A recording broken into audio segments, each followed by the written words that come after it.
बोनससाठी बरांचकुल्या कोळसा खाणीतील कामगारांचे आंदोलन, खाण बंद, संतप्त कामगार रस्त्यावर।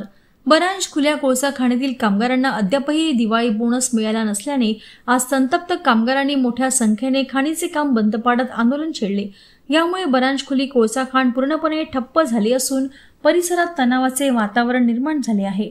बीएमपीएल कंपनीकडून चालविण्यात येणाऱ्या या खाणीतील कामगारांना नियमानुसार वेतनाबरोबर आर्थिक दिवाळी बोनस देणे बंधनकारक आहे। कंपनीने दिनांक 19 सप्टेंबर 2025 रोजी बोनसबाबत रिसर पत्र काढून कामगारांना लवकरच बोनस देण्याचे आश्वासन दिले होते।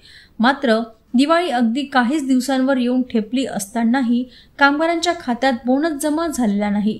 या पार्श्वभूमीवर उल गुलान खान कामगार संघटनेच्या वतीने आज गुरुवारी दिनांक 16 ऑक्टोबरला संतप्त कामगारांनी अचानक खाणीचे संपूर्ण काम बंद केले। सकाळपासूनच कामगारांनी प्रवेशद्वारावर घोषणाबाजी सुरू केली। बोनस द्या नाहीतर खाण बंद करा अशा घोषणा देत कामगारांनी प्रशासनाचे लक्ष वेधून घेतले। या घडामोडीची माहिती मिळताच कंपनी व्यवस्थापनाने भद्रावती पोलिसांना घटनास्थळी पाचारण केले। पोलिसांनी आंदोलन करणाऱ्या कामगारांना हटविण्याचा प्रयत्न केला, मात्र कामगारांनी ठाम भूमिका घेतली। अखेर कामगारांनी केपीसीएल कार्यालयाकडे मोर्चा वळवत भद्रावती येथील केपीसीएल कार्यालयासमोर ठिय्या आंदोलन सुरू केले।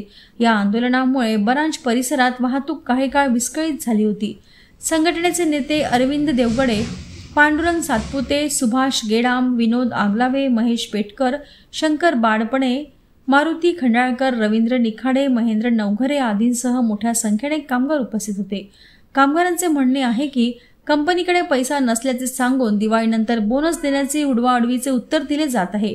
वर्षभर मेहनत करणाऱ्या कामगारांच्या हक्काचा बोनस दिवाळीच्या आधी मिळायलाच हवा। दरम्यान खाणीतील उत्पादन ठप्प झाल्याने कंपनी प्रशासनात खळबळ उडाली आहे।